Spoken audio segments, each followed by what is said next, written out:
Waalaikumsalam warahmatullahi Assalamualaikum warahmatullahi wabarakatuh. wabarakatuh. Oke, terdengar ya. Baik, Bismillahirrahmanirrahim. Alhamdulillah wassalatu wassalamu ala Rasulillah. Saya off kamera ya, teman-teman. Soalnya jaringan di rumah saya kurang bagus, khawatir apa terlempar di tengah perkuliahan. Oke. Baik, ini sesi pertama ya, teman-teman ya. Jadi kita hari ini kenalan dulu, kita introduksi ya, kemudian overview tentang apa yang akan kita laksanakan selama satu semester ini ya, dari minimal 12 sesi ya. Jadi sekitar total 18 sesi kalau kita lengkap, termasuk ujian. Gitu ya. Nanti kita akan sepakati bagaimana proses pembelajaran yang akan kita laksanakan dari awal sampai akhir nanti sampai ke evaluasi. Oke. Baik, teman-teman, ini sudah ada 13 orang total yang join. Kita mulai saja ya. Mari kita mulai dengan baca basmalah, teman-teman. Bismillahirrahmanirrahim. Bismillahirrahmanirrahim. Oke. Eh, apa dulu ya pertama? Mau langsung bahas, oh ini dulu deh. Saya tanya dulu deh, teman-teman. Adlinknya apakah masih ada yang bermasalah? Sebelumnya ada informasi, ada yang belum bisa, apa, belum ada notifikasi penugasan atau apa gitu ya di Adlink. Apakah sekarang sudah aman semuanya? Sudah terkoneksi semua? Insya Allah aman, Bu. Aman ya. Oke. Bagaimana kemarin proses pembelajaran di semester 2? Memuaskan? Seru, Bu. Seru. Oke. IPK-nya dapat berapa? IP-nya berapa semester kemarin? Di 3,58. Oke. 3,58. Ya, Ibu. Wah, keren ya. Kan Alhamdulillah. saya susah tuh dapat IPK segitu. Ini gara-gara apa namanya, akreditasinya udah unggul, jadi ngejar target IPK-nya mahasiswa harus tinggi. Teman-teman untuk lulus itu ada requirement ya, IPK-nya harus dengan di atas nilai tertentu gitu ya. Jadi silakan diidentifikasi. Kalau saya lihat sih mahasiswa kebanyakan nilainya bagus-bagus ya di atas 3,5. Jadi sangat memuaskan kelihatannya tuh ya predikatnya. Oke, tapi kalau dari sisi teman-teman sendiri, apakah proses pembelajaran di semester 1 dan 2 kemarin itu sudah cukup apa ya, berdampak, sudah cukup berasa eh, hasilnya, atau masih sekedar mengikuti proses tanpa tanpa apa ya, tanpa mengevaluasi kemanfaatan dari perkuliahannya? Boleh Kak Khaila, Kak Khaila Nur Hajijah. Kalau menurut Kak Khaila gimana? Panggilannya apa nih Kak? Iya, Bu.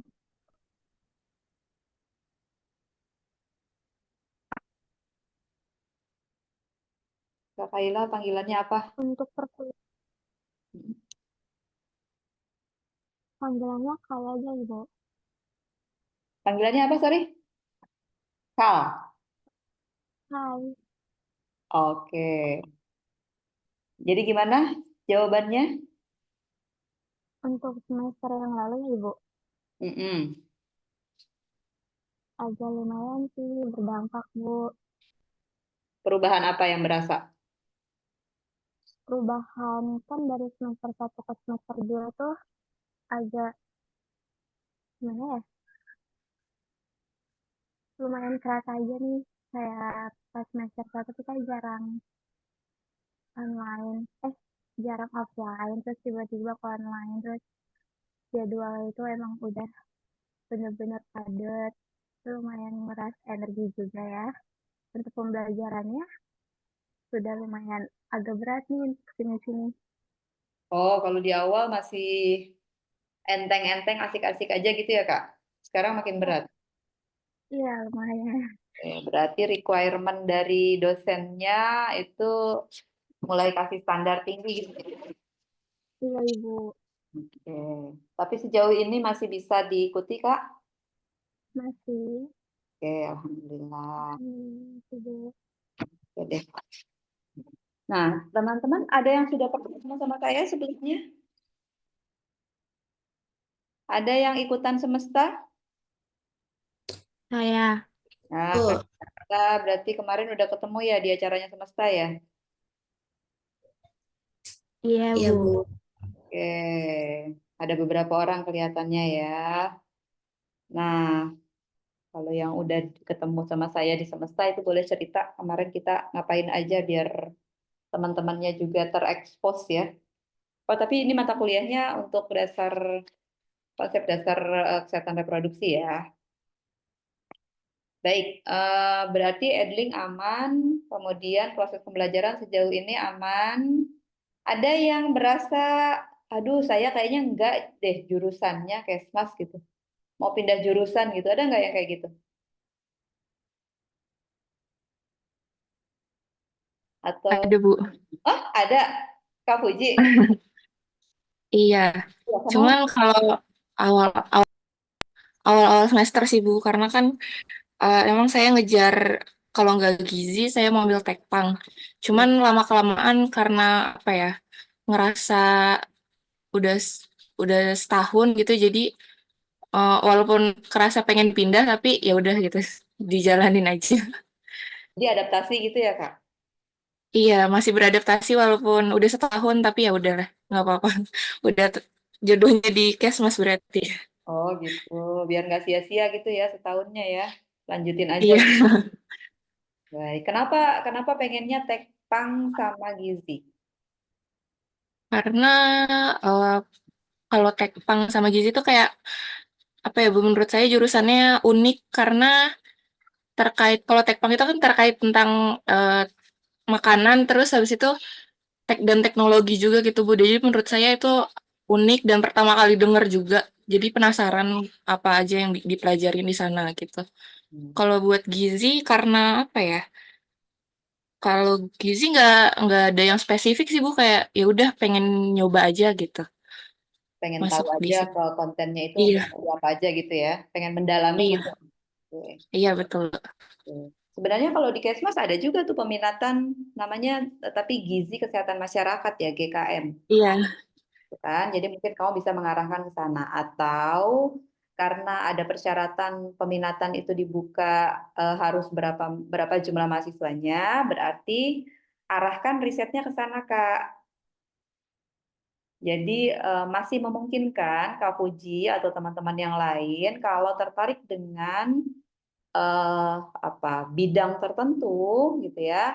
Nah, ini bagus nih karena startnya udah ada ketertarikan ya. Kalau kata dosen saya dulu, kalau mau penelitian itu syaratnya dua. Yang pertama suka. Jadi itu syarat utamanya, suka dulu. Nah, tertarik kemudian pastinya suka ya. Nah, setelah itu syarat yang kedua, kalau orang udah suka maka dia akan banyak belajar sehingga dia menguasai. Jadi sukai dan kuasai. Gitu. Jadi nanti teman-teman mulai juga apa ya, mengidentifikasi ya gerilya ngeliatin dosennya, dosen yang terkait dengan bidang yang ingin ditekuni. Nah, incer tuh dosen biar jadi pembimbingnya. Gitu Kak strateginya. Saya spill ya, Kak Puji ya. Siapa dosen favoritnya Kak Puji? dosen favorit apa ya belum karena belum Semua ya. eh iya belum semua jadi belum bisa nentuin juga, Bu. Oke, Belum baik-baik. bisa ngerasain semuanya gitu. Oke, masih cari-cari ya. Baik. Iya. Oke, makasih Kak Puji. Yang lain ada yang Kalau kayak saya bahasanya tuh kecelakaan. Pilih jurusannya nggak sengaja. Saya Ibu. Oh, gimana Kak Kiki ceritanya?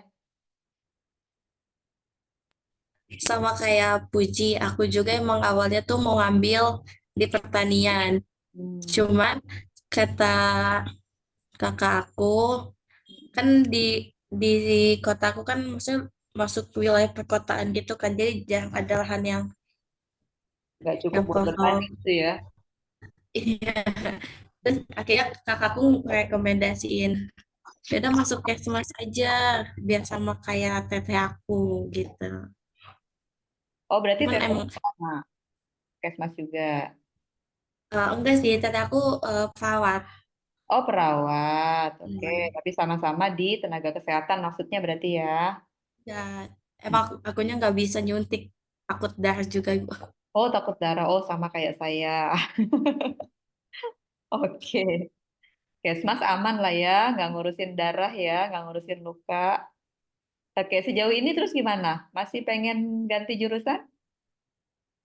Enggak sih Bu, udah ini sih udah terlanjur, jadi kayak udah dibawa santai aja di bawah ini. Oke, baiklah. Mudah-mudahan makin itu ya, makin melekat gitu ya. Terus mau ambil minatan apa Kak Kiki? Aku niatnya mau casting Ibu. Casling. Iya, Oke, casling dekat sama pertanian sih ya. Boleh juga. makasih Ibu. Nah, teman-teman yang lain mudah-mudahan sudah mulai mengarah ya. eh apa biar nggak pusing nanti pas ambil peminatan. Kemudian teman-teman juga boleh lihat-lihat nanti biasanya kan kalau mahasiswa tuh bilangnya yang gampang cari kerja atau yang kerjaannya enak gitu kan ya, yang nyaman gitu, yang sesuai passionnya gitu. Nah lihat-lihat tuh senior-seniornya itu pada kerja di mana kalau yang bidang itu gitu, atau mungkin belajar tentang organisasi profesinya itu ada apa, terus di sana tuh informasi terbarunya kayak gimana gitu ya. Jadi jangan semata-mata ngandelin topik-topik materi-materi yang disampaikan oleh dosen gitu ya. Supaya teman-teman lebih luas wawasannya. Oke, terima kasih atas perkenalannya teman-teman. Nah, kalau untuk saya sudah pada nonton CV-nya? Sudah? Sudah Ibu, Oke, udah pada Sudah Ibu. ngerjain tugasnya? Belum sudah Ibu. Oh, sudah. Oke, saya belum berasa di tag-tag deh perasaan. Coba ya. upload aja Ibu. Oke deh. Si malu. Baik. Ada kesulitan bikin tugasnya? Ibu, saya ingin bertanya. Boleh, Kak Latifah. Baik, Ibu, sebelumnya perkenalkan nama saya Latifah Nuraini. Untuk apa ya? Tugas ini kan kayak perkenalan ya, Bu. Apakah ada spesifikasi apa saja yang harus dicantumkan atau bebas, Bu? Oke, makasih Kak Latifah. Teman-teman kalau lihat CV saya di video itu, saya menjelaskan tentang em, karakter saya ya. Jadi saya bikin disclaimer gitu, bahwa saya itu social role-nya apa gitu kan ya.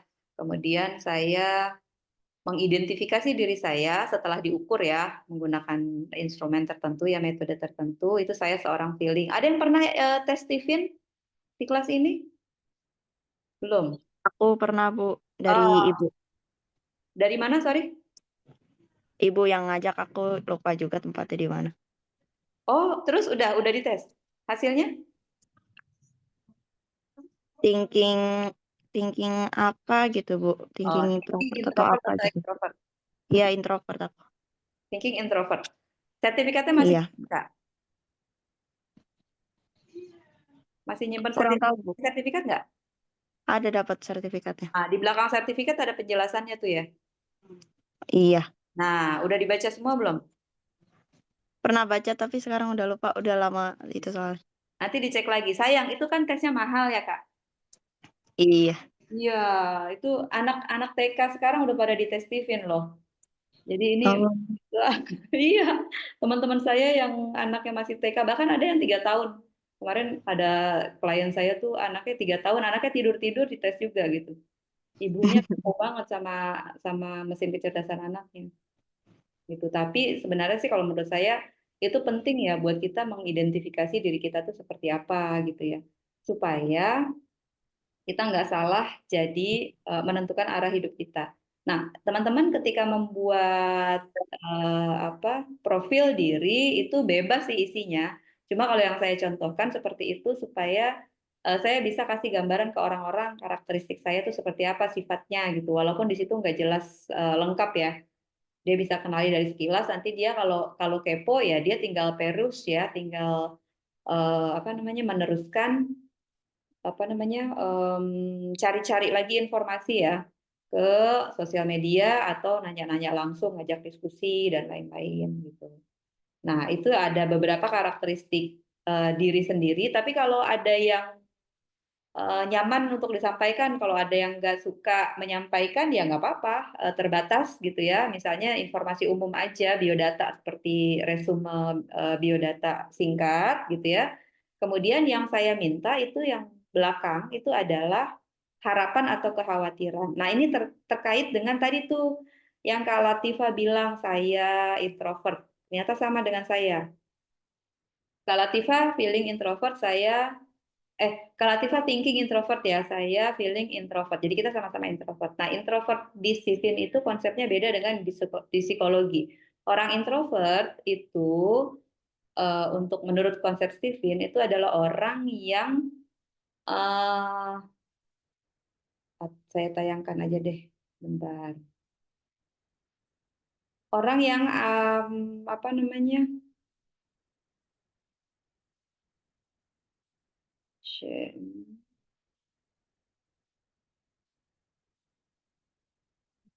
Extrovert ini.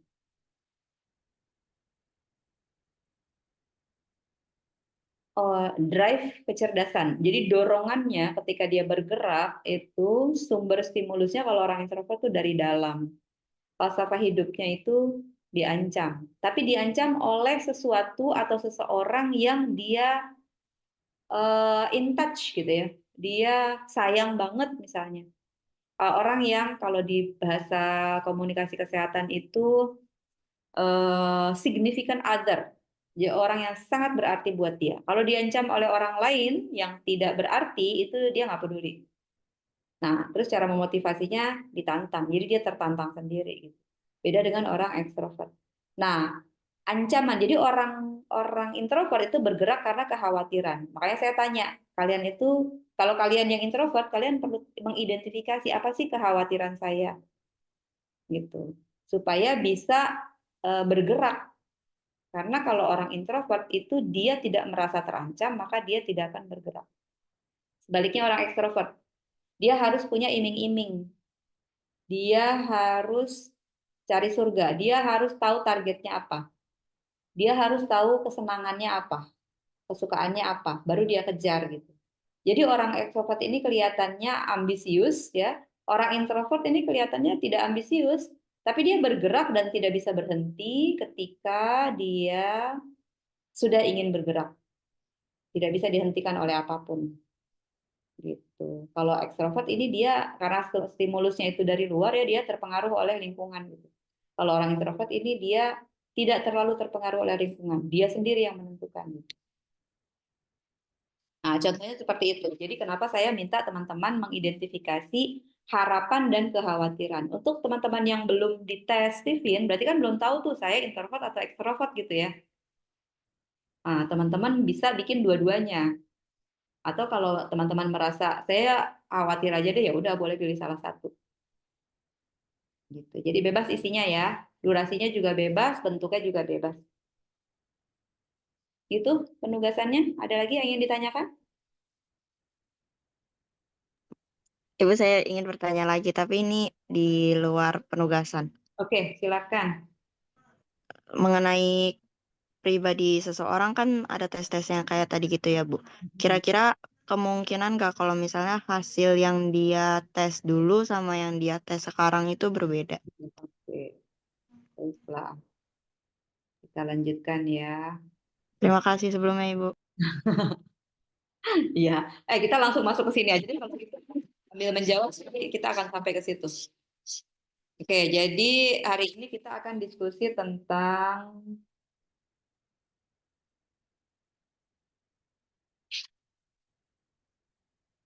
perkenalan ya, kontrak belajar. Apa yang akan kita bahas ini, introduksi, kemudian kontrak belajar dan penjelasan RPS. Tadi kita sudah buka ya. Kemudian, nah, kenapa sih kita perlu kenal diri kita terutama ya? Pernah nggak sih teman-teman merasa tidak mengenal dirinya? Pernah nggak kenal orang lain, padahal dia selama ini kita tahu seperti apa gitu ya. Tiba-tiba kok kayaknya dia berubah deh, kayaknya saya nggak kenal dia lagi gitu. Nah, eh, saya pernah mengalami situasi seperti itu dan kemudian sangat berdampak pada hubungan antar pribadi ya di dalam terutama keluarga ya. Kalau kita perempuan kan prioritasnya setelah menikah itu biasanya keluarga. Nah, saya nggak tahu nih kalau teman-teman karena masih belum menikah ya, masing-masing punya prioritas. Nah, kadang-kadang juga merasa galau gitu ya. Kayak ini apa sih, sukanya apa? Saya kalau nanya mahasiswa atau pelajar gitu, seringkali mereka tidak bisa mengidentifikasi apa kekurangan dan kelebihannya. Kelebihan dulu deh. Kelebihan dan kekurangan itu nggak bisa dia sebutkan gitu ya. Terus kita perlu tahu, tadi misalnya saya kasih contoh anak-anak, ini ibu bapaknya kepo banget ngetes anaknya Steven, padahal usianya baru 3 tahun. Kalau menurut saya, kita sebagai orang tua ya, ingin mengenali ya, ingin dalam tanda petik mengendalikan gitu ya. Walaupun tujuannya baik ya, kita ingin anak-anak kita happy gitu. Tapi dalam tanda petik tadi, kita ingin mengendalikan, mengarahkan gitu ya, membimbing anak-anak kita. Sebenarnya benar nggak sih sesuai dengan fitrahnya dia atau sesuai dengan maunya kita? Gitu. Jadi sebenarnya yang punya target, yang punya tujuan itu anaknya atau kitanya gitu. Kalau anaknya dites, kemudian orang tuanya nggak dites, saya khawatir orang tuanya nggak kenal dirinya sendiri gitu. Kemudian dia merasa mengenali anaknya gitu. Nah itu nggak bisa tuh. Kalau kalau saya sih belajar komunikasi nggak bisa, kita nggak bisa mengendalikan orang lain kalau kita nggak bisa mengendalikan diri sendiri. Gimana kita bisa mengendalikan diri sendiri ya kenal dulu sama diri sendiri gitu. Ya. Nah, nah ini salah satu ayat ya yang kita sering baca kalau yang rajin baca Al-Quran. Saya sarankan makin sering ya baca Al-Quran ya. Nah, kemudian nanti ketika kita di sesi-sesi berikutnya, setiap kali awal perkuliahan kita akan, saya akan mewajibkan mahasiswa untuk menyelipkan ya, membahas satu atau dua ayat yang berkaitan dengan topik yang akan dibahas. Ya, nanti kita bahas lagi di RPS. Nah, ini ada surah Az-Zariyat potongannya ya. Ayat 21, suratnya ayatnya pendek-pendek. A'udzubillahi minasyaitonirrajim. Bismillahirrahmanirrahim. Wa fil ardi ayatul lil muqinina wa fi anfusikum afala tubsirun. Di bumi ini dan di bumi ini ada banyak ayat, tanda-tanda atau bukti bagi orang-orang yang yakin. Begitu pula pada diri kita sendiri gitu ya, pada dirimu sendiri. Tidakkah kamu memperhatikan? Jadi ayat ini jelas-jelas memerintahkan kita untuk melihat, mengamati, mengenali gitu ya, sifat-sifat dasar gitu ya, bagian-bagian dari diri kita secara fisik, psikologis, sosial, kemudian spiritual sebagai bukti kebesaran dan kekuasaan telah menjadikan kita. Jadi tabarakallahu ahsanul khaliqin. Gitu ya. Jadi kenali dulu diri kita gitu dan akhirnya kita juga bisa mengenali orang lain. Nah, tadi saya tanya, kalian kenapa sih kuliah di sini? Ternyata ada yang bukan pilihan utamanya gitu ya. Ada yang awalnya merasa kalau kayak saya tuh bahasanya kecelakaan gitu ya, nggak sengaja, ternyata malah cinta gitu ya, jatuh cinta. Nah, eh, seharusnya buat orang dewasa ya, andragogi namanya ya, pembelajaran orang dewasa, belajar itu ditentukan oleh diri kita sendiri gitu. Menentukan tujuan pembelajaran tuh kita sendiri gitu. Nah, kita mau belajarnya itu untuk apa? Kalau kita kembali ke penciptaan, itu kita harus menyadari bahwa kita itu diciptakan sebagai pemenang. Kita itu tidak diciptakan sia-sia. Kalau teman-teman ini kan kita belajar reproduksi ya. Ada yang tahu berapa jumlah sperma yang dikeluarkan setiap kali ejakulasio? Ini kita perempuan semua ya, nggak ada bapak-bapaknya ya. Kelihatannya di kelas. Ada Ibu, Oh, ada ya? ada Ibu. Berapa orang? Ada yang mau jawab? Laki-laki yang mau jawab? Berapa jumlah sperma yang dikeluarkan ketika ejakulasium? Silakan browsing. Kakak Selamat, panggilannya apa nih?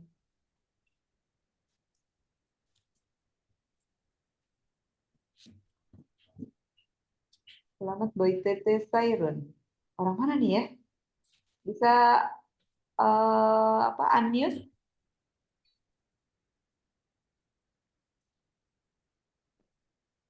Oke, kalau tidak bisa, yang lain ada yang mau jawab?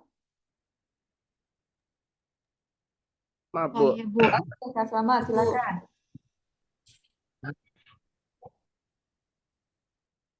Gimana?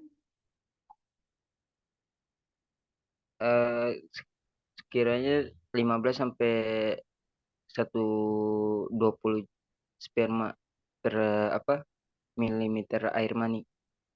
20 apa nih? 15 sampai 20 apa? 15 sampai 120. 15 sampai 20 120, Ibu. sampai 120 sperma. Sel berarti ya? Jumlah selnya. Oke. Baik, silakan nanti dicari lagi ya teman-teman ya. Berapa tuh jumlah sperma? Kalau yang saya tahu itu hitungannya ratusan ribu ya.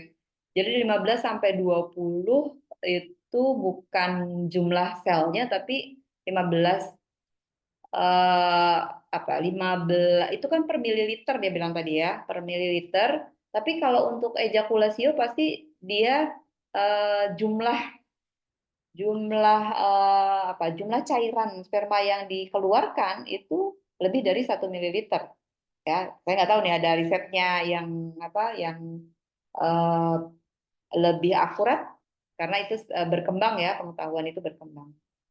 Kalau zaman dulu waktu SMA itu saya belajarnya hitungannya ratusan juta. Jadi jumlah sel yang dikeluarkan yang berebutan untuk mencapai satu sperma, oke lah katakanlah nggak sampai ke ratusan juta. Tadi disebutkan maksimal 150 ribu misalnya gitu ya, 150 ribu jumlah selnya yang dikeluarkan, kemudian mereka semua akan berkejaran, berlomba gitu ya, untuk membuahi satu sel telur, satu ovum. Dan kemudian hanya ada satu sel telur yang satu sperma yang bisa masuk ke sel telur kalau normal ya. Kalau bayinya itu normal, janinnya normal. Gitu ya. Kecuali kalau terjadi misalnya kalau ada dua nanti mungkin akan ada bayi yang kembar. Kembarnya mungkin tidak identik gitu ya. Kalau dia pembelahannya itu kembarnya yang identik. Pada proses pembelahannya yang terjadi duplikasi proses duplikasinya menjadi kembar gitu ya bisa juga, tapi biasanya itu kembarnya jadi identik. Nah, misalnya hal-hal seperti itu ya. Nah, kalau kita yang normal berarti itu hasil dari satu sperma dan satu indung telur ya, satu ovum gitu. Nah, apa yang terjadi pada sisanya sperma yang ratusan ribu tadi? Dulu itu pertanyaan saya waktu zaman saya SMA.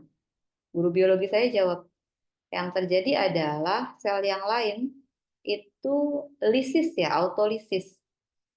Menghancurkan dirinya sendiri. Jadi setelah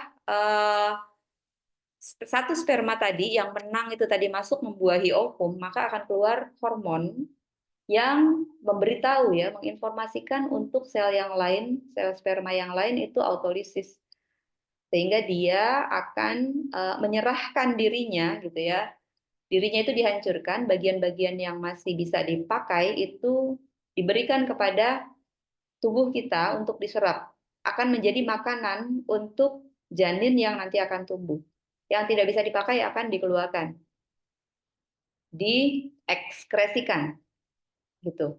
Jadi, yakinlah bahwa setiap diri kita itu adalah pemenang.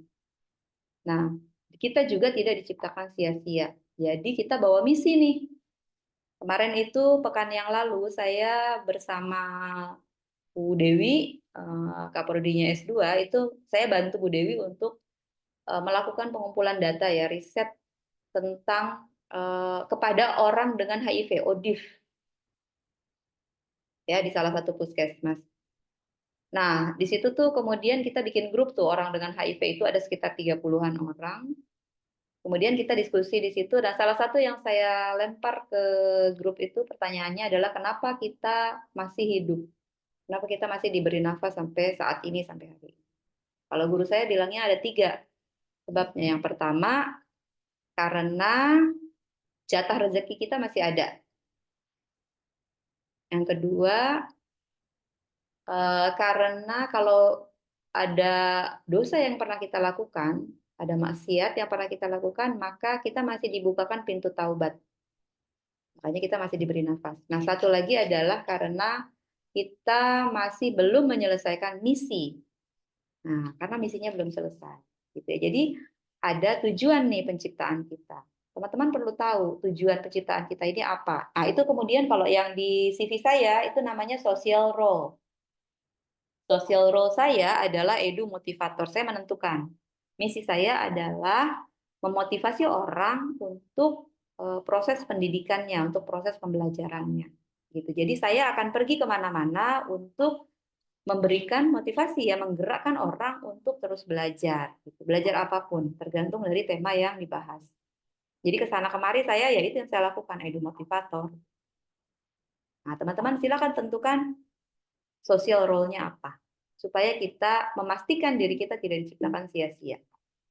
Gitu ya. Nah, kemudian kalau kita masuk ke definisi kesehatan, kemudian secara spesifik mental health ya, kesehatan mental, itu salah satu tanda utamanya adalah kita mengetahui, mengenali, memahami kemampuan diri kita, potensi diri sendiri. Gitu ya. Sadar mengenali kemampuan diri sendiri, itu tanda utamanya. Gitu ya. Dengan demikian, maka kita bisa memberikan kontribusi terbaik kita kepada lingkungan. Jadi kalau orang yang nggak kenal dirinya itu ternyata masalah tuh kesehatan mental. Nah ini video yang ada di YouTube ya, jadi nggak usah ditayangkan lagi. Nah sekarang tinggal Anda itu siapa? Silakan identifikasi dirinya. Gitu ya. Kalau ada yang mau dites boleh datang ke saya. Nanti kita tes di kampus. Ya, kemudian kalau kita sudah tahu mesin kecerdasan kita atau sosial apa namanya karakteristik kita, potensi kita, maka kita perlu fokus satu hebat daripada bisa jadi apapun. Karena kalau bisa jadi apapun memang orang itu bisa jadi apapun, tapi mungkin bukan master di bidang itu. Nah ini masalahnya orang Kesmas. Kesmas itu terkenal dengan Jack of all trades, but master of none. Gitu ya. Jadi kayak palu gada, kayak kalau orang jualan itu apa lu mau, gue ada. Apa lu kepengen, gue bisa kasih gitu. Tapi master of none, tidak ahli di bidang satupun. Gitu. Khawatirnya dulu tuh ada istilahnya Kesmas tuh ilmu banci gitu. Ilmunya tuh tanggung, banyak ilmunya, bidangnya banyak yang dia kuasai, tapi cuma kulit-kulitnya aja. Nah, tadi saya tanya kepada teman-teman, udah mau risetnya tentang apa, udah mau ambil peminatannya apa. Nah, itu adalah mengarahkan teman-teman untuk fokus satu hebat. Gitu ya. Jadi, misalnya kalau saya S1-nya dulu di UMJ itu PKIP ya, promosi kesehatan sekarang. Jadi, kami banyak belajar tentang metode utama metode intervensi ya, intervensi pendidikan kesehatan gitu. Nah, karena saya belajar komunikasi kesehatan, promosi kesehatan, dan saya orang Kesmas, saya kemudian menjadi tempat orang bertanya tentang apapun yang berbau kesehatan. Gitu. Apa akibatnya? Saya harus menguasai banyak bidang, banyak konten kesehatan. Maka kemudian S2 saya ambil kesehatan reproduksi. Tapi nanti pas S3, orang akan minta kita ahli di bidang satu. Satu hal, jadi yang saya riset adalah pubertas, kesehatan reproduksi remaja, khusus tentang perubahan yang terjadi pada masa pubertas, lalu apa dampaknya? Perilaku apa yang harus dijaga? Perilaku apa yang harus dipelihara, yang harus ditumbuhkan gitu. Jadi kita walaupun ilmu kita ya Kesmas itu sangat luas, tapi pilih satu hal yang mengakibatkan teman-teman nanti dicari jago banget di bidang itu. Gitu ya. Nah, kita bisa jadi apapun yang kita inginkan, tapi sesuai dengan bakat ya, karakter dasarnya ya, watak dasar kita. Jangan bergeser dari situ. Karena sifat orang-orang itu kan berbeda ya. Kakak ini Latifah ya, thinking itu berarti orangnya pinter nih, hobinya belajar memang. Kalau orang thinking itu biasanya suka belajar yang formal, jadi yang emang dapat ijazah atau diploma atau paling tidak sertifikat gitu ya. Mereka suka tuh apa aja dipikirin, semua dipikirin. Kadang-kadang kalau saya melihat ada beberapa ibu ya di lingkungan saya, ibu-ibu yang usianya di atas 60. Ketika saya identifikasi ternyata mereka thinking. Itu pertanyaannya tuh aneh-aneh. Sampai misalnya orang lain yang perilakunya seperti ini, ibadahnya kayak gini, lalu amaliyahnya seperti ini, kira-kira dia masuk surga atau neraka? Coba. Kalau saya sih bilang sebagai orang feeling, saya bilang, Bu, nggak usah ngurusin orang lain, kita aja nggak tahu kita masuk surga atau neraka. Siapa yang bisa memastikan? Kenapa kita harus ikhtiar? Karena rezeki itu sudah ditakar, udah pasti rezeki itu. Tapi amalan belum tentu diterima. Itu masalahnya. Makanya kita harus ikhtiar terus gitu. Jadi nggak usah mikirin hal-hal yang kita nggak perlu gitu. Nah, tadi teman-teman kalau sudah teridentifikasi thinking, maka arahkan pemikirannya, jangan overthinking untuk sesuatu yang tidak ada dampaknya buat kita. Bukan prioritas kita. Kalau bahasa saya yang feeling itu lazy genius. Pemalas tapi jenius gitu. Jadi malas untuk hal-hal yang nggak penting, nggak prioritas. Malesin aja, nggak usah peduli. Kayak kalau lagi macet, jangan peduli sama macetnya. Fokus aja pada apa yang bisa kita lakukan pada saat macet gitu. Ya. Nah, kenapa Steven? Karena simple, akurat, aplikatif. Nanti yang udah pernah tes bisa cerita ya caranya gimana. Dan dia bisa dipakai untuk berbagai bidang. Dari lahir sampai mati. Bahkan kalau sekarang bisa untuk menghafal Quran dan lain-lain. Jomblo dan lain-lain. Nah, ini kita belajar tentang belahan otak ya, kiri kanan. Oke, tadi pertanyaannya adalah apakah kalau kita dites di satu saat tentang karakter kita, maka di saat yang lain itu hasilnya bisa berubah. Jawabannya, kalau yang metode pengukurannya psikometri, pengukuran dengan instrumen yang kita isi, teman-teman mungkin pernah ikut tes MBTI. Kemudian kalau saya dulu pakai tes yang berdasarkan golongan darah itu, sanguinis, koleris, flegmatis, melankolis, yang kayak gitu ya. Banyak tes-tes psikologi itu yang psikometrik, hasilnya bisa berubah. Karena itu persepsi kita yang diukur dalam konteks tertentu dan kurun waktu tertentu. Dan dia bisa berubah. Gitu. Sementara kalau yang ini, yang mesin kecerdasan, ini kita ngukurnya pakai sidik jari ya. Sidik jari itu kan tidak berubah. Jadi kita mengidentifikasi mesin kecerdasan tadi itu ya. Kalau ibarat laptop itu dia operating sistemnya. Operating sistemnya laptop jenis tertentu itu berbeda dengan jenis yang lain. Maka kita kasih aplikasi yang sesuai dengan operating sistemnya gitu supaya dia bisa bekerja dengan baik. Kalau nggak sesuai sama operating sistemnya, nanti dia nggak kompatibel, nggak bisa kebuka, nggak bisa jalan. Nah, orang dengan karakteristik tertentu itu dia bekerja seperti itu. Bukan berarti bagian otak yang lain itu tidak bisa bekerja ya, atau sangat submisif.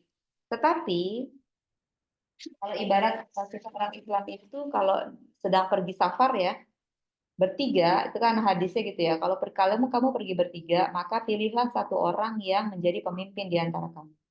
Nah, apatah lagi kalau ada 5 nih otak kita bagiannya, gitu ya. Jadi harus ada satu yang memimpin, yang nanti akan membawa bagian yang lain itu untuk bisa menang bersama, maju bersama. Nah, saya kasih contoh saya feeling. Feeling itu bukan pemikir ya. Feeling itu otak limbik. Limbik itu otak mamalia. Bahasa lainnya otak perempuan, otak perasa. Orang yang rajin belajar itu otak neokorteks nih. Neokorteks kiri dan kanan. Yang thinking sama intuiting. Anak thinking itu berpikirnya lurus sesuai teori, sesuai standar. Pokoknya dia saklek. Tapi orang intuiting itu kreatif. Ini yang mungkin kelihatannya kayak orang jahil ya. Karena dia berpikirnya itu alternatif. Selalu cari alternatif. Tuh, sementara saya feeling, saya ini mager, malas gerak, terus malas mikir juga. Kenapa bisa sekolah sampai S3? Nah, ternyata saya punya strategi belajar tertentu. Setelah saya identifikasi, ya benar juga ya. Setelah saya lulus S3, saya baru tahu, oh iya benar. Ternyata dulu saya belajar dengan cara seperti itu. Mendengarkan. Mendengarkan orang lain berbicara atau mendengarkan orang lain diskusi. Itu yang bikin saya belajar. Dan saya seorang pengamat. Beda banget sama orang thinking. Orang thinking ini judgment. Dia karena dia berpikir, menganalisis, dan jago manajemen, maka dia akan dalam tanda petik membeli label ya. Dia akan memberikan kesimpulan orang tertentu ini dia dikasih label ya kira-kira ya. Dia ini seperti apa? Dia mudah menilai orang. Nah, orang feeling itu kelemahannya seperti dia nggak bisa menilai orang lain. Jadi teman-teman, spill dari saya lagi yang berikutnya adalah teman-teman kuliah sama saya sebagai seorang feeling itu sangat memperhatikan orangnya. Jadi people oriented, person oriented, dan prosesnya. Masalah hasil, saya nggak peduli. Teman-teman mau minta hasil yang nilai ya, dalam hal ini ya marka, yang seperti apa itu bebas. Masalahnya adalah teman-teman pantas nggak dapat nilai itu. Gitu. Jadi, saya kasih contoh teman-teman yang selesai sidang skripsi, selesai melakukan revisi, setelah melakukan proses, saya cuma penguji, saya bukan pembimbing. Beberapa di antara mereka saya tanya, menurut kamu, menurut Anda, nilai yang akan Anda berikan kepada hasil karya Anda terakhir ini itu apa? Berapa?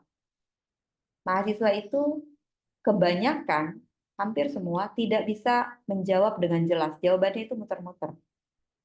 Jadi sebenarnya dia nggak bisa ngasih nilai. Artinya apa? Dia nggak percaya diri sama skripsinya dia. Mohon maaf ya, mahasiswa-mahasiswa yang saya bimbing itu kenapa saya berpikir seperti itu? Kenapa dia nggak percaya diri sama hasil pekerjaannya dia? Karena ketika kami ujian sidang itu diharapkan, bahkan mungkin dalam tanda petik diwajibkan kasih nilai terbaik. Jadi bagaimana caranya skripsi itu dapat nilai A bulat, nggak boleh A minus bahkan. Jadi kalau saya merasa anak ini pantas nggak ya, buat saya, ya saya kembalikan lagi ke anaknya. Saya nggak mau menilai buruk orang lain gitu. Tapi dia sendiri menilai dirinya tidak pantas.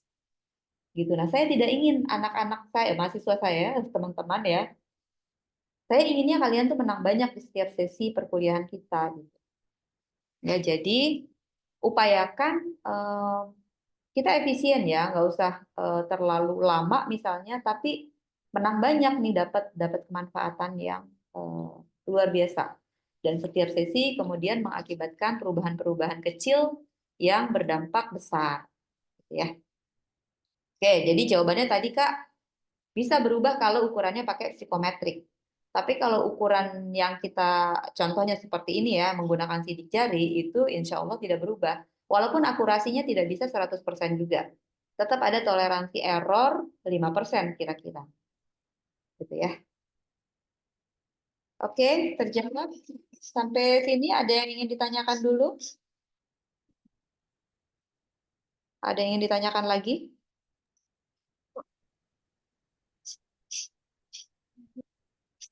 Tidak? Bu, maaf, Ngantuk? bertanya, Bu. Gimana Kak? Silakan. Ini Bu yang tadi tentang skripsi itu Bu. Gimana Kak Cinta?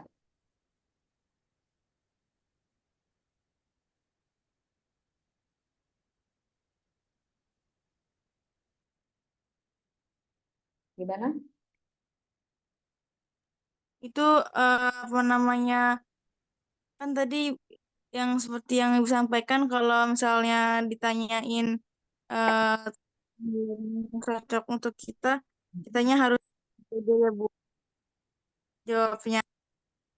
Nah, saya pernah lihat di sosmed Bu kalau katanya eh, ada yang jawabnya pede tapi ntar pas di ininya ditatar gitu Bu kayak eh, kamu beneran pantas dapat nilai segini gitu. Nah, itu jawabnya gimana Bu? Tips dari Bu. Oh, jadi maksudnya nanti Kak Edwina kalau kalau ditanya seperti itu harusnya saya jawabnya gimana gitu, Kak?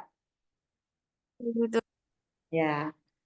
eh se, ini Kak, sepercaya dirinya Kak Edwina aja.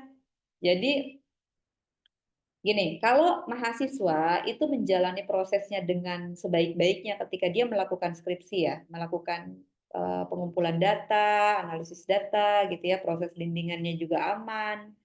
Itu saya yakin dia akan banyak mendapatkan pengalaman gitu. Karena itu kan ujungnya milestones-nya ketika dia sekolah gitu ya. Pencapaian tertingginya dia ketika dia sekolah gitu. Jadi jangan sampai si skripsi itu cuma sekedar tulisan yang merupakan prasyarat untuk dapat gelar sarjana, menggugurkan kewajiban aja. Tapi harus ada mutiaranya gitu. Nah, ketika mahasiswa tahu ini bernilai, tulisan saya ini bermanfaat, bernilai, kepake gitu ya. Nah, itu pasti dia percaya diri. Dia nggak peduli sama nilai yang dikasih dosennya, tapi dia yakin bahwa tulisannya ini bermanfaat gitu loh, Kak. Nangkep ya, Kak? Misalnya gini, saya waktu S3, itu saya pikir-pikir, kalau kita yang sebenarnya sih dari awal ya, harusnya dari S1 juga ya. Cuman S3 itu penekanan banget bahwa apa yang akan diteliti itu dirancang dari awal, proposalnya udah dimajukan dari awal dan kalau saya strateginya itu mengarahkan semua mata kuliah saya yang saya ikuti itu sesuai dengan tema yang akan saya ambil untuk riset. Jadi dari awal saya udah tahu saya akan riset tentang itu gitu. Nah, bagaimana saya memutuskan menentukannya? Saya lihat di keluarga saya. Ya, kembali lagi karena kita perempuan ya. Saya nggak tahu nih kalau para pria, dia mungkin bisa lebih luas melihatnya, lebih objektif gitu ya. Topik apa yang akan dia pilih? Kalau buat saya yang perempuan dan feeling itu saya mau yang kemanfaatannya langsung dirasakan oleh kalau enggak anak saya maka ibu saya gitu. Jadi saya pasti akan melakukan riset kalau enggak tentang lansia berarti tentang remaja. Pada saat itu yang saya pikirkan. Nah, kemudian saya pilih oke, kalau tentang lansia kayaknya saya agak susah nih, kesmas nih. Kalau remaja kayaknya lebih kompleks juga nih permasalahannya gitu. Akhirnya ya udah saya ambil untuk padahal topiknya sederhana ya, masalah pubertas. Kayaknya biasa aja tuh pubertas gitu ya. Tapi ternyata kompleks loh, ada pubertas yang terjadi pada ABK misalnya, anak berkebutuhan khusus. Salah satu kasus yang saya temukan ketika webinar, ketika saya masih ambil data awal untuk riset, itu guru di sekolah yang lumayan bagus ya, lab school gitu ya, sekelas lab school aja, itu dia bilang ada siswanya yang ketika ujian itu dia sibuk, dia nggak ngerjain soal ujiannya, terus dia sibuk. Kemudian guru ini perhatiannya apa sih ini anak gitu ya, heboh sendiri gitu. Tahu nggak apa yang sedang dia lakukan? Ternyata dia sedang masturbasi. Kebayang nggak? Lagi di kelas, posisinya lagi ujian, si anak itu bukannya ngerjain soal ujian, malah masturbasi. Coba, itu masalah nggak? Masalah seksualitas. Dan ternyata pada ABK itu kan mereka mengalami pubertas sama seperti yang tidak ABK gitu kan, yang normal dalam tanda petik gitu ya. Semua anak mengalaminya gitu. Tapi kan saatnya berbeda, situasinya berbeda, konteksnya berbeda gitu ya, edukasinya berbeda gitu ya, pemahaman dari orang tua ke anak, dari guru ke anak itu beda gitu. Sehingga banyak tuh kasus, ya seperti tadi itu contoh kasus ya, anak ABK. Anak yang normal aja banyak, kekerasan seks segala macam itu kan banyak juga incest pada anak-anak itu. Ya, jadi hal yang mungkin kelihatannya sederhana, tapi ternyata itu akan berdampak ya kalau kita temukan sesuatu. Kalau saya kan kemarin menemukannya ya udah metode pembelajarannya, apa namanya media pembelajarannya. Saya bikin buku hiperkonten. Gitu ya. Kalau ternyata kemudian dipakai oleh para guru, para orang tua, dianggap menarik, nah itu menjadi kepuasan ya buat kita. Tapi kalau kita sekedar menulis, kemarin itu saya kasih contoh ya, mahasiswa bikin risetnya tentang misalnya PHBS, perilaku hidup bersih dan sehat. PHBS itu ada untuk 5 tatanan. Oke, dia pilih 1, tatanan rumah tangga. Oke, PHBS tatanan rumah tangga itu ada 10 indikator perilakunya. Apa aja? Dari makan sayur setiap hari, olahraga sekian menit, tidak merokok, kemudian BAB di jamban sehat, minum air sekian gitu kan, aktivitas fisik sekian gitu kan. Nah, itu kan beda-beda tuh. Gimana caranya dia ngukur? 10 indikator itu dia jembrengin, dia 1 sampai 10, lalu sebelah kanannya pilihannya. Tidak pernah, sering, tidak pernah, jarang, sering, selalu. Bagaimana bisa nggak apple to apple gitu ya? Kalau menurut saya, tidak apple to apple ketika dia mengumpulkan data tentang misalnya merokok dengan makan sayur, itu kan beda. Kalau ditanya merokok kan harusnya tidak merokok gitu kan. Makan sayur harusnya setiap hari gitu kan. Kemudian BAB misalnya atau minum misalnya kan beda lagi tuh ukurannya. Olahraga misalnya ukurannya beda lagi gitu. Jadi ketika udah sih dia udah ngumpulin data tapi datanya salah misalnya gitu. Kalau datanya salah lalu manfaatnya apa?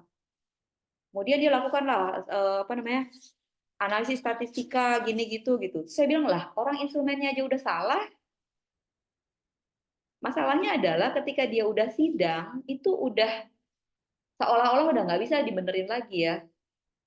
Kalau misalnya dia harus mengulang lagi, ngambil data, berarti kan waktu lagi tuh. Dia nggak bakalan lulus pada semester itu gitu.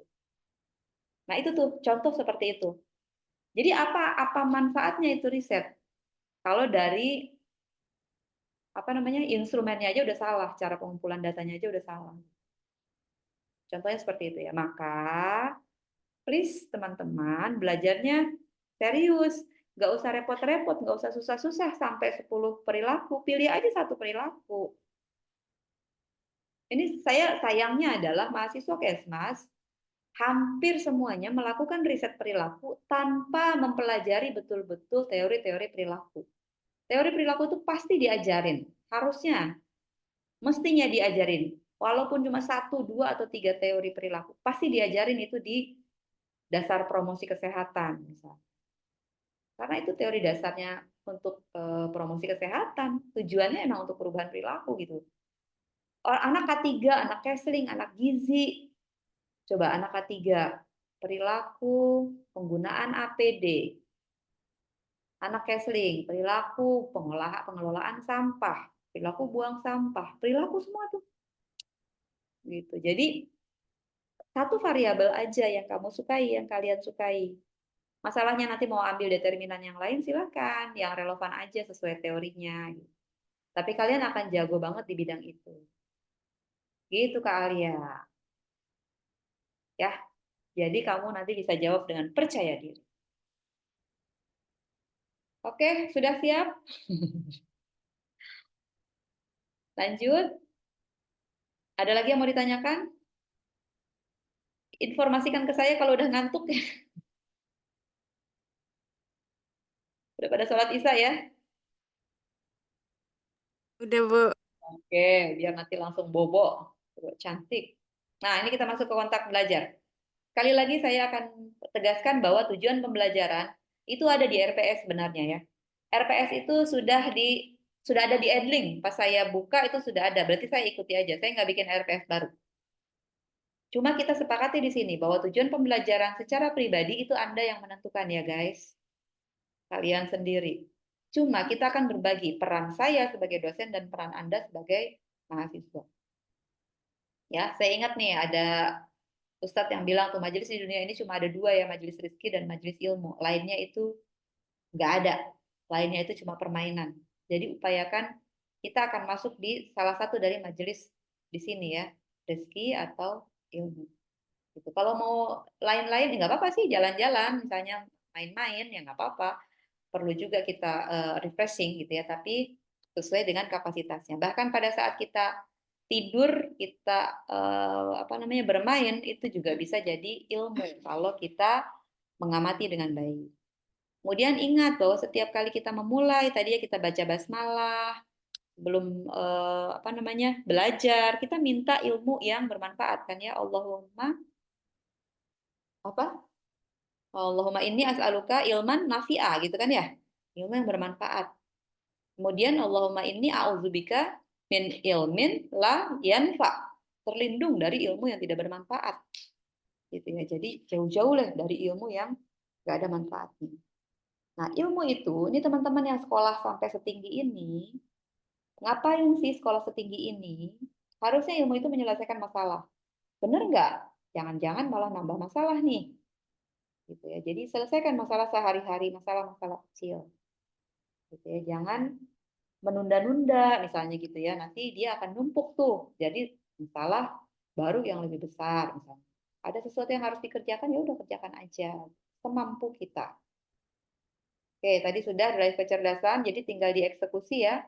Siapa yang tergerak karena ancaman, siapa yang tergerak karena surga, mencari surga. Walaupun sebenarnya otomatis ya, orang cari surga pasti dia akan terhindar dari neraka. Orang yang terhindar dari neraka pasti dia akan masuk ke surga gitu. Jadi udah otomatis, tetapi ternyata penggeraknya itu beda. Motifnya gitu ya, drive-nya. Ada orang yang seperti apa dan seperti apa. Oke, sekarang peran dari masing-masing kita. Mahasiswa itu sebagai pada proses pembelajaran itu kita akan saling belajar ya, teaching each other. Saya karena saya feeling, maka saya pasti juga akan belajar dalam setiap sesi. Saya suka belajar di setiap, tapi belajarnya orang feeling itu nggak serius, nggak kayak orang thinking belajar ya. Nah, saya mengamati aja. Dari situ saya mengambil apa namanya best practice misalnya gitu ya, atau pembelajaran yang terbaik dari bahkan dari kegagalan itu juga bisa kita pelajari. Jadi kita saling belajar, saling mengajarkan.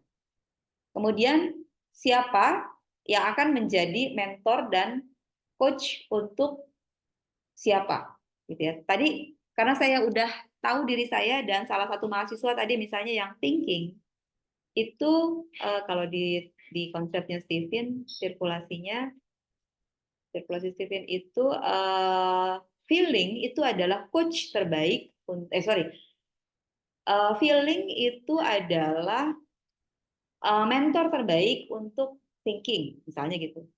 Jadi teman-teman yang udah tahu dirinya thinking silahkan konsultasi kepada saya sebagai seorang mentor. Ya, mentor itu apa bedanya dengan coach? Kalau mentor itu dia memberikan arahan, memberikan bantuan gitu ya, fasilitasi untuk mencapai tujuan pembelajaran seseorang secara tidak langsung.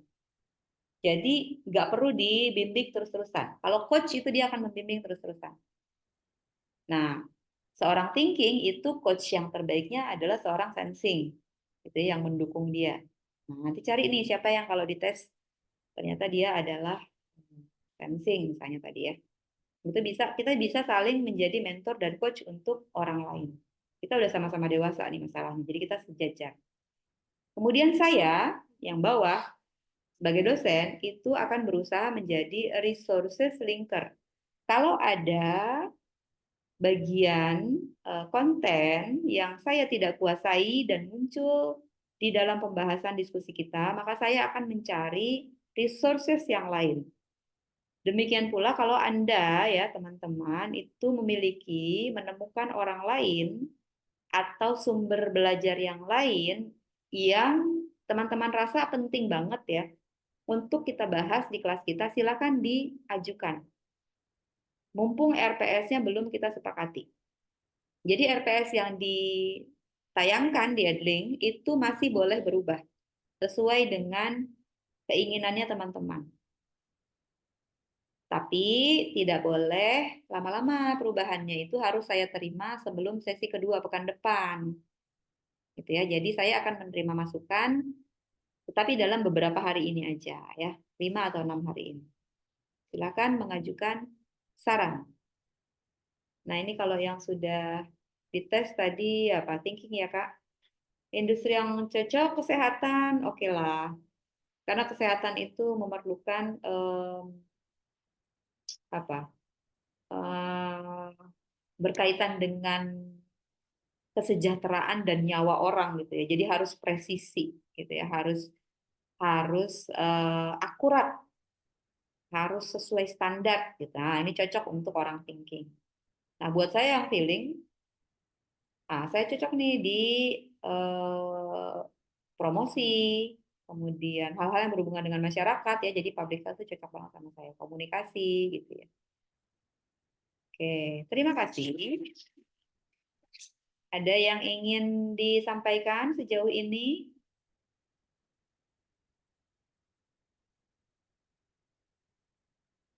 Kalau tidak ada, kita masuk ke RPS.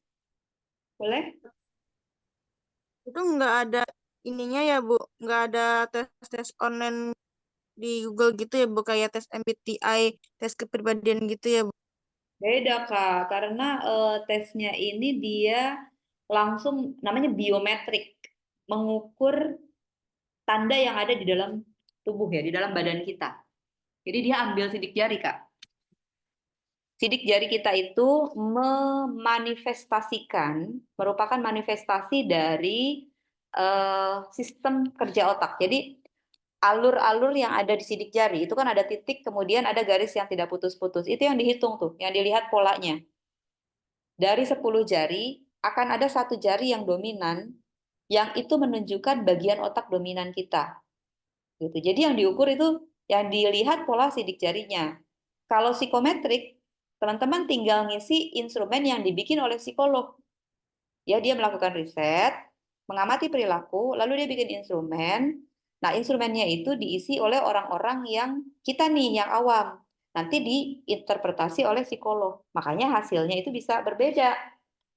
Karena kita mengukur diri kita sendiri. Kadang-kadang kita bingung ya. Kayak tadi saya bilang, kadang-kadang saya nggak kenal diri saya nih. Saya ini sebenarnya suka apa sih? Saya maunya apa sih? Gitu. Jadi kita asal ngisi. Jadi kemungkinan bias itu ada di kita sebagai responden yang asal ngisi atau justru dari instrumennya itu sendiri yang tidak akurat. Itu kalau kita pakai resikonya kalau pakai psikometrik. Nah, tetapi ada orang yang kontra, nggak suka, dia nggak mau kalau biometrik itu dianggapnya pseudo science, ilmunya palsu gitu, nggak asli, nggak beneran. Karena kalau psikologi ya harusnya psikometrik gitu kan. Nah, buat saya, buat kita yang kesehatan, tentu memahami tentang konsep kalau di medis itu ada diagnosis primer, diagnosis sekunder. Udah belajar belum? Di semester 1-2? Belum? Oke. Diagnosis primer itu didapat dari misalnya ketika seseorang klien atau pasien datang ke dokter misalnya atau tenaga kesehatan yang lain lalu dilakukan anamnesis. Anamnesis tuh ditanya-tanya. Keluhannya apa, Bu? Gitu kan. Di bagian mana, lalu dilakukan palpasi, dilakukan pengamatan gitu kan. Yang ditanya tuh gejalanya. Itu namanya diagnosis primer. Kemudian untuk memastikan, bisa gini, oh lemah, letih, lesu, misalnya gitu ya. Terus diare, demam, batuk, misalnya gitu. Nah itu semua gejala. Lalu diminta, oke, ada tes darah, tes urin, ronsen, dan sebagainya ya, tes laboratorium. Itu adalah diagnosis sekunder namanya. Nah, ketika kita akan ditegakkan diagnosisnya, ini orang sakit apa sih? Maka kedua diagnosis itu harus ada. Diagnosis primer dan diagnosis sekunder. Gitu. Nah, untuk masalah psikologi, masalah perilaku, maka saya bisa menganalogikan gejala ya, perasaan atau ukuran-ukuran psikometrik itu sebagai mungkin bolehlah kalau dia akurat betul, maka dia masuk ke diagnosis primernya. Karena itu gejala yang kita rasakan. Gitu ya. Lalu diagnosis sekundernya apa ya? Tadi pakai Stephen. Pakai tes yang biometrik yang Stephen ini gitu. Nangkep Kak Alia? Makasih, Bu. Oke, sama-sama. Jadi bukan saling menjatuhkan, tetapi saling mendukung, gitu ya, supaya kita mendapat gambaran yang tepat tentang diri kita, gitu Kak. Baik, ada lagi pertanyaan yang lain? Bu, ini ditanya nih Kak Dinar. terkait tugas. Oke? Itu kan ada harapan sama kekhawatiran ya, Bu. Itu bebas apa aja atau tentang khawatir tentang cash pro gitu, Bu? Oh, iya, boleh. Bebas apa aja. Boleh hal yang bersifat diri pribadi atau sudah masuk ke konten cash pro-nya itu boleh. Jadi misalnya, oh Kak Dinar melihat anak-anak nih, apa misalnya, apa Kak? Apa Kak yang menurut Kak Dinar masalah? Banyak ini penyakit kulit gitu ya, Bu. Penyakit kulit, oke. Penyakit kulit. Jerawat gitu Kak? Panu? Kayak kayak kurap gitu, Bu, di daerah itunya. Oh, oke. Di daerah kelamin, maksudnya Iya. genitalianya. Oke, jadi ada penyakit berarti penyakit kulit ya. Kalau dokter tuh spesialis kulit kelamin ya. Penyakit kulit dan kelamin. Atau mungkin kalau bahasa yang lebih luas lagi, infeksi menular seksual ya, IMS. Atau mungkin gejala-gejala yang terkait dengan kebersihan organ genital misalnya gitu. Nah, boleh. Jadi, wah ternyata saya baca-baca kasusnya banyak ya gitu ya, dan itu ternyata penyebabnya itu bukan cuma masalah perilaku, tapi terkait dengan fasilitas, misalnya lingkungan, kondisi air, misalnya gitu ya, atau mungkin perilaku makannya, sehingga hormonnya jadi gimana, misalnya gitu. Boleh. Jadi boleh kekhawatiran yang sifatnya pribadi atau yang sudah terkait dengan materi cash pro. Baik, Bu. Terima kasih. Ada lagi kah? Bu, saya mau memastikan aja, Bu. Berarti cara kerja dominan otak itu bisa dibentukkan ya, Bu? Atau itu Oh, pure dari lahir? oke, tadi saya belum sampaikan yang bagian itu ya. Namanya apa namanya? Teori genetika dasar banget. Teori genetika dasar dulu waktu biologi, waktu belajar biologi nih teman-teman. Apa namanya? Belajar tentang, nah sebentar saya kasih lihat gambar.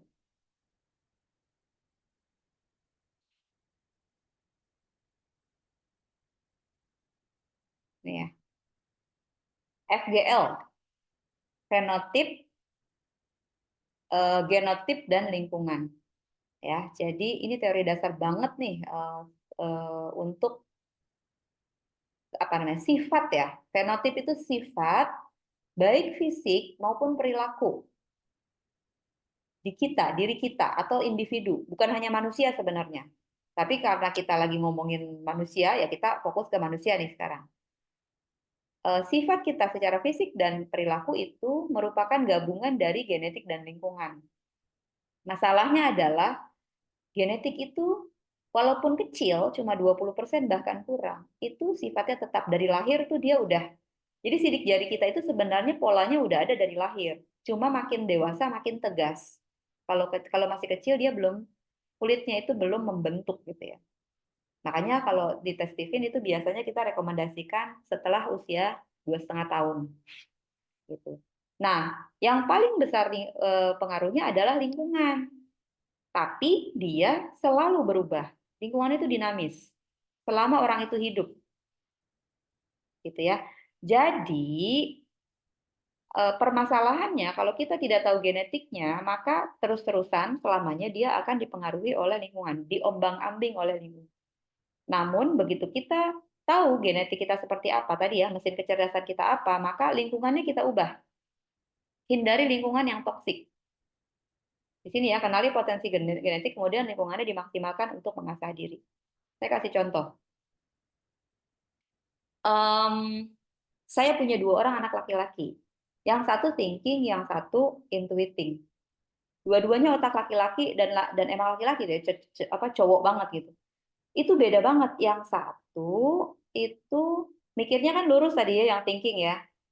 Sama dengan Kak Latifah tuh, thinking introvert. Terus yang satu lagi, yang si bungsu, itu dia intuiting. Intuiting itu mikirnya belok, maksudnya alternatif. Jadi nggak mau tuh kalau disiplin gitu ya, ikut aturan segala macam, itu dia maunya, emang kenapa sih harus gitu gitu? Emang nggak bisa kalau gini tuh kenapa gitu? Dia tuh orangnya unik. Kekuatannya ada di apa namanya, kreativitas. Nah, orang intuiting ini karena dia saking kreatifnya, nggak bisa diem, kesannya jadi iseng, jahil. Ya, jadi suka ngusilin temennya atau saudaranya, siblingsnya ya, adik kakaknya diusilin. Kemudian saya tanya si anak ini, si anak intuiting. Saya tanya juga anak-anak SD yang lain sebenarnya, hal yang sama. Dek, bagaimana rasanya kalau kamu ngerjain orang, lalu orang itu nangis atau marah gitu ya? Terus apa jawabannya? Kira-kira apa jawabannya, Kak? Dia ngerasa senang, betul. Jangan-jangan Kak Dinar senang kalau ngeliat orang. Ngeliat orang susah tuh kayak kita seneng gitu ya. Kayaknya sukses ngeprank orang gitu ya, happy gitu. Nah itu benar apa salah? Boleh nggak? Nggak boleh. Tapi anak intuiting kalau kita larang itu dia berontak. Nggak bisa dibilangin lurus-lurus tuh nggak bisa. Harus pakai trik gitu. Jadi harus tahu caranya. Pakai analogi, pakai apa namanya cerita, gitu ya. Pakai metafor. Jadi gaya bahasanya luar biasa. Anak intuiting itu kreativitasnya itu jadi semuanya itu dia fokus pada produksi ya. Jadi semua hal perilakunya itu dianggap sebagai produk apa namanya? Kreativitasnya dia. Jadi kalau dia diomelin, dimarahin atau tidak dihargai, kata-kata itu bahasa cintanya. Kalau orang itu nggak penting, tadi saya bilang ya, bukan significant other, maka dia akan putus hubungan dengan orang itu, menjadi asosial. Dia akan membenci orang itu atau mengabaikan orang itu. Masalahnya, kalau yang ngomong tadi, yang ngebully tadi, atau yang tidak menghargai tadi, orang terdekat dia, dan orang itu penting, maka apa yang dia bunuh? Kreativitasnya. Nah, orang kalau nggak tahu kayak gitu, akhirnya dia membunuh kreativitas anaknya gitu loh. Gara-gara orang itu nggak tahu, oh ternyata mesin kecerdasan anak saya itu intuiting, dia itu kreatif, jadi harus dihargai. Cara ngasih taunya itu pakai trik. Gitu. Jadi jangan membunuh kreativitasnya. Dia nggak bisa membenci orang tuanya gitu. Tapi akhirnya dia nggak mau lagi melakukan aktivitas itu. Banyak tuh contohnya. Klien saya tuh, klien kami itu yang dulu anaknya tuh jago melukis, cantik banget lukisannya, hidup banget. Lalu sampai usia tertentu dia berhenti melukis. Setelah ditestifin, orang tuanya nangis-nangis. Oh, ternyata dia punya luka batin. Dan yang melukai adalah saya gitu. Gitu. Jadi tadi tuh si lingkungan yang 80% itu kita modifikasi sesuai dengan mesin kecerdasan kita gitu. Mantap ya Kak ya? Nah, sama nih untuk melakukan edukasi tentang kesehatan reproduksi, nanti kita juga bisa pakai ilmu itu. Kalau saya perhatikan orangnya ini apa nih? Orang ini seperti apa gitu. Saya sangat fokus pada orang. Walaupun saya pelupa. Mohon maaf ya Kak, nanti saya nggak bisa menghafal nama-nama kakak nih semua nih. Banyak banget mahasiswa. Perasaan saya mukanya kalau udah dikerudungin jadi sama semua. Gak ada bedanya. Tapi akan ada kesan kalau kita banyak interaksi ya. Oke, kira-kira begitu? Terjawab Kak? Terjawab Ibu, terima kasih Bu. Oh, sama. Ada lagi? Bu, Yes. itu tadi yang bilang apa namanya, ternyata kan tadi kreativitasnya itu di ini sama ibunya sendiri kan tadi. Untuk apa tadi into Intuition. Nah, bisa gak Bu kalau misalnya kreativitasnya itu kalau pas udah kebunuh itu bisa dibalikin lagi ya Bu? Itu Nah, cara caranya disembuhkan luka batinnya dulu. Makanya tadi dibilang ibunya nangis-nangis ya, ibunya minta maaf sama kepada anaknya. Dan anaknya mengikhlaskan. Gitu. Jadi kalau udah sama-sama ikhlas, sudah proses penyembuhan walaupun mungkin tetap akan ada bekasnya ya. Kisah itu kan nggak bisa kita hapus begitu saja gitu. Tetapi kemudian kalau sudah dimaafkan gitu ya, diikhlaskan, ya dikembalikan lagi ke karakter dasarnya. Tetap ya, walaupun si intuitif tadi dicontohkan dia punya luka batin kepada orang tuanya, itu kan nggak sadar dia ya. Tetap aja anak intuiting yang laki-laki terutama, dia pasti sangat bucin sama ibunya. Jadi misalnya saya bilang saya punya 2 anak, yang satu yang laki-laki ya, yang satu thinking, yang satu intuiting. Yang satu bucin sama saya karena dia itu ditaklukkan oleh saya. Jadi saya adalah tadi mentor terbaiknya, karena dia thinking, saya feeling. Dia apa-apa pasti akan cari saya tuh kalau ada masalah apapun, walaupun dia sangat mandiri. Cuman kelihatan kalau dia nelfon nih, kangen nih anak nih. Karena kan dua-duanya mondok ya. Gitu. Jadi kelihatan, oh ini tetap bucin sama orang tuanya, sama ibunya. Intuiting itu kalau dia laki-laki itu bucin banget sama ibunya. Jadi walaupun dia bisa memberontak pada siapapun, bahkan ayahnya, tapi kalau kepada ibunya dia akan berusaha untuk menyenangkan. Apapun lautan api itu bisa diseberangi, tembok dirobohkan. Itu kalau orang intuiting. Saking dia perfeksionis dan dia punya idealismenya gitu kalau orang intuiting. Yang perlu kita kasih tahu adalah mengenali emosinya. Jadi misalnya tadi, Dek, seneng ternyata ya ngerjain orang lain. Tapi Adek tahu nggak orang lain itu kayak gimana dia? Gitu. Adek tahu nggak itu baik apa enggak? Sebenarnya dia tahu itu nggak baik gitu kan ya. Jadi kita bilang bagaimana caranya supaya dia tetap kreatif tapi tidak melukai orang lain. Gitu. Yang kita ajarkan adalah kreativitasmu itu harus diekspresikan dengan cara yang tidak melukai orang lain. Kenapa? Karena kalau dia tahan, dia sakit hati. Sakit hati dan nanti keluar ke sakit fisik. Tetapi kalau dia mengekspresikan dengan cara yang salah, orang lain yang sakit dan dia tambah dosa gitu.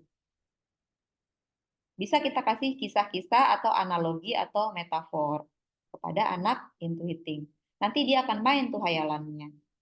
Jadi kita pakai imajinasinya. Kita aktifkan berpikir jangka panjangnya, berpikir polanya itu kita aktifkan dengan nasihat yang tidak langsung tadi. Kata kuncinya adalah bahasa cintanya adalah word of affirmation. Ini Kak Latifah bahasa cintanya apa? Tahta. Ya Kak? Kalau dari sertifikat iya Bu. Orang thinking itu jago manajemen ya, jago strategi. Jadi dia harus dikasih kekuasaan untuk mengatur, mengelola. Jadi Kak, please latih kemampuan manajerialmu. Gitu. Jadi kamu harus aktif di organisasi Kak. Disitulah kamu melatih untuk memanage diri sendiri dan orang lain. Itu keahliannya seorang thinking. Kalau kamu makin jago memanage, jago strategi, ya udah tinggal dikasih kewenangan aja, udah dikasih tanggung jawab, kamu bisa beresin semuanya. Dan kamu pandai mengelola orang lain, ngatur orang lain ngerjain apa. Jadi kalau nanti kamu misalnya saya kasih tugas kelompok kan ya di silabus itu kan ada tugas presentasi, ada tugas individu gitu ya. Nah, itu kamu bisa berbagi nanti. Siapa yang ada di diagonal produksi, siapa yang ada di diagonal organisasi. Itu masing-masing punya tugasnya. Siapa jago apa. Tadi tuh anak intuiting itu kan banyak ide. Suruh dia bikin Gimana caranya presentasinya biar menarik, biar unik gitu. Kalau anak feeling kayak saya, males bikin kreasi. Males belajar lagi coba. Tapi dia jago komunikasi, jago cerita. Suruh dia presentasi gitu caranya. Jadi masing-masing itu apa namanya? Happy dan keluar keahliannya, kemampuannya gitu. Ini anaknya kalau kamu udah di itu ya. Udah dites semua. Gitu. Nanti gaya belajarnya juga sesuai dengan kecerdasannya. Oke. Ada lagi pertanyaan? Apa udah ngantuk? Jam berapa nih? Udah mau jam 9. Oke. Kalau sudah kita lihat sekilas aja ya. Ini mudah-mudahan masih bisa fokus sedikit lagi deh. Kita masuk ke silabusnya ya. Apa namanya? RPS-nya. Nah, ini RPS-nya. Teman-teman sekali lagi ini format dari prodi ya, kita ikuti sementara ini. Teman-teman kalau ada usulan boleh memberikan saran, masukan. Ya, ini adalah capaian pembelajaran lulusannya. Jadi profil lulusannya. Ini sebenarnya kita kan sekarang harusnya udah OB ya. Outcome based education. Outcome itu artinya bahkan lebih jauh dari output. Output itu hasil. Kalau dulu ada competence based, berbasis kompetensi, kemampuan melakukan sesuatu. Jadi keterampilan tertentu. Nah, kalau yang ini bukan lagi pada hasil, bukan pada output, tapi outcome. Outcome itu dampak. Jadi bagaimana proses perkuliahan kita ini memberikan dampak pada diri pribadi kita semua. Ya. Mahasiswa terutama, karena kalian yang bayar. Kalau saya mah enak. I have nothing to lose, gitu ya.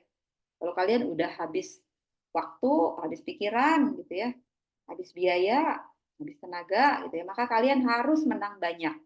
Silakan dikritisi ya, capaian pembelajaran lulusan, deskripsi singkat mata kuliah, bahan kajian ini yang sederhana ya, tema besarnya ada 4. Kemudian pustaka boleh ditambahkan. Banyak artikel saya kalau yang terkait kesehatan reproduksi itu silakan dilihat di ResearchGate atau Google Scholar atau di Sinta juga bisa. Nah, boleh ambil dari situ. Ini belum outcome based nih. Artikelnya banyak banget ya yang riset dan pengabdian. Ya, jadi ini sesi pertama kita, tapi kita habiskan sementara ini untuk introduksi ya. Kesehatan reproduksi nanti kontennya kita akan masuk di sesi yang kedua aja ya mudah-mudahan. Biar nggak ngantuk. Teman-teman bisa belajar. Ini kalau kesehatan reproduksi sebenarnya masalahnya konten ya. Konten itu teman-teman asal rajin baca, rajin diskusi udah paling jago deh. Ya, dan saya yakin ilmu itu berkembang. Jadi teman-teman bisa cari dari referensi yang terbaru, yang terakhir. Jangan pakai yang basi. Ya, karena nanti bisa jadul tuh ilmunya udah berubah gitu ya. Nah, teman-teman nanti di sini sudah mulai ada presentasi kelompok ya. Ini berarti tidak ada ya kelompok 1, belum nih kita bikin. Teman-teman silakan diatur diskusi-diskusinya sesuai topiknya dan pakai metode apapun gitu ya. Gimana caranya supaya kelas kita seru, kelas kita asik ya. Nah, ini sudah dijelaskan, dijabarkan di bahan kajiannya. Oke, untuk bahan kajian yang sesi pertama nanti saya tambahkan aja ya. Sementara yang kita lanjut ke nanti kita besok untuk sesi yang berikutnya pakai yang kedua aja nih, yang presentasi kelompok 2, 3 dan seterusnya. Ya, lihat di bahan kajiannya. Teman-teman boleh menggunakan sekali lagi artikel yang saya tulis bersama mahasiswa. Kebanyakan artikel saya itu kolaborasi dengan mahasiswa. Nah, di sini ada 15 ya. Kurangi 1, berarti ada 14 kelompok. Benar ya? Dikurangi ujian tadi, berarti ada 13. 13 presentasi. Silakan diatur penjadwalannya. Kalau misalnya ada topik yang terlalu sulit, silakan dikonsultasikan kepada saya. Ya, sebaiknya beberapa ya, sehari atau 2 hari sebelum jadwal presentasi, teman-teman boleh konsultasikan materi yang akan dipresentasikan kepada saya dulu misalnya gitu ya, supaya saya bisa memberikan masukan. Disilakan. Nah, kemudian ini ada penugasan individu nih. Penugasan individunya masih sama dengan 2 tahun yang lalu ya. Nah, ini masih terima saran, masukan. Jadi kalau teman-teman kita sepakati temanya jangan, ini udah pernah kita lakukan ya, HIV dan AIDS, dan sudah ada artikelnya. Kalau teman-teman merasa, jangan ini lagi, mau yang kayak tadi misalnya tadi ya, penyakit kulit dan kelamin misalnya gitu, boleh. Silakan nanti kita sesuaikan dengan ketertarikan teman-teman. Atau misalnya maunya topiknya bebas saja Bu, misalnya, silakan. Yang penting Anda bisa mempertanggungjawabkan temanya masing-masing. Ya, bisa menjelaskan kenapa memilih tema itu misalnya. Kalau yang ini sih, kalau sebaiknya sih, kalau saya boleh saran, satu topiknya supaya kita bisa mendapatkan gambaran yang lebih komprehensif gitu ya. Ini targetnya adalah semacam rapid survey, ya, survei cepat tentang satu topik ya. Kalau ini kan HIV ya, kalau HIV dan AIDS itu ada 24 pertanyaan standar dia. Jadi ada topik pertanyaan standar yang instrumennya sudah ada gitu ya. Jadi kita tinggal ngikutin instrumennya. Tapi kalau teman-teman mau topik yang lain, berarti saya akan membuatkan instrumen atau kita bersama membuatkan instrumen untuk kita lakukan survei kepada 7 orang masing-masing ya. Secara individu melakukan survei atau pengumpulan data kepada 7 orang di SMP atau SMA misalnya. Tapi kalau teman-teman misalnya bilang, SD aja pun boleh. Oke, ada komentar atau mau ditelaah dan didiskusikan esok dan lusa? Saya silakan. Ibu, aku izin nanya terkait yang tadi tugas. Ya, Kak Kiki. Silakan. Kan tadi di UN tugas kita ada di mana kita mau wawancara ya buat itu, berarti kita tuh langsung ke sekolah, tiap sekolah seperti itu atau gimana? Ya, betul. Pertama strateginya gini, kalau yang dulu kita pilih orang terdekat kita.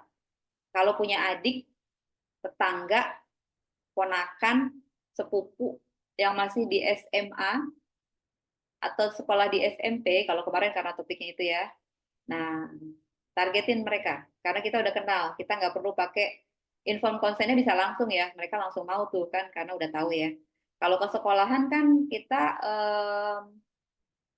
mungkin harus izin, harus kenal sama titip sama guru misalnya. Kalau yang orang tuanya ada guru atau mungkin teman-teman ada yang ngajar atau membina ekskul misalnya di sekolahan, bisa di situ ambil datanya. Tapi karakteristiknya adalah pelajar SMP dan SMA kalau yang kemarin kita pilih itu untuk tema yang kita sepakati. Gitu. Tapi kalau misalnya teman-teman, Bu kayaknya seru nih sekarang temanya untuk ibu hamil misalnya gitu. Oke. Jadi kita arahkan untuk ibu hamil, masalah apa nih? Masalah misalnya kalau risetnya Bu Arum tuh kemarin depresi postpartum. Nah, kita bisa pakai tuh instrumennya punya Bu Arum. Atau kepada mahasiswa misalnya, kita juga pernah lakukan itu. Pada mahasiswa waktu itu pernah tentang kekerasan seksual misalnya gitu. Boleh. Jadi teman-teman yang menentukan tema. Oke? Silakan didiskusikan di kelas. Atau mau diusulkan sekarang juga boleh. Latihan ambil data ya. Latihan ini sebenarnya latihan untuk melihat kemampuan teman-teman untuk melakukan komunikasi efektif. Jadi tadi kan sebenarnya di silabus itu saya buatnya terintegrasi dengan komunikasi apa tadi ya? Promosi kesehatan ya. Jadi kelas dasar kesehatan reproduksi ini akan terintegrasi dengan kelas dasar promosi kesehatan. Cuman karena kelasnya ini beda ya, mungkin ini BL1 ya. Kelas BL1 promosnya nggak sama saya ya. Iya, jadinya tidak terintegrasi gitu. Tapi sebenarnya keterampilan itu juga nanti akan didapat di promosi kesehatan. Cuman mungkin kalau sama dosen yang lain nggak ada penugasan seperti itu ya. Mungkin ya penugasannya yang lain kan gitu. Jadi nggak kelihatan melatih untuk keterampilan komunikasi efektifnya tadi. Gitu. Oke? Baik. Kita melaksanakan proses pembelajarannya itu jangan tertekan ya teman-teman. Upayakan dengan hati yang gembira dan punya target gitu ya, punya pencapaian tertentu. Sekarang di setting nih, kalau yang punya target tertentu apa kita bisa cicil dari sekarang. Begitu teman-teman? Udah ngantuk ya? Udah capek. Nanti sesi yang berikutnya kita akan bisa lebih dalam lagi, lebih seru lagi, insya Allah. Kalau sudah cukup, kita akhiri ya, teman-teman. Pekan depan kita sudah mulai dengan diskusi, silakan diatur-atur bagaimana membagi kelompoknya. Kalau masih ada mahasiswa yang lain yang belum join, diinformasikan aja. Nanti kalau memungkinkan saya upload record perkuliahan ya, yang pertama ini. Cek-cek di YouTube saya kalau mau lihat. Baik, kita akhiri perkuliahan kali ini. Terima kasih. Mohon maaf kalau ada yang kurang berkenan ya. Kita tutup dengan baca doa kafaratul majelis. Alhamdulillahirabbil alamin. Wassalamualaikum warahmatullahi wabarakatuh.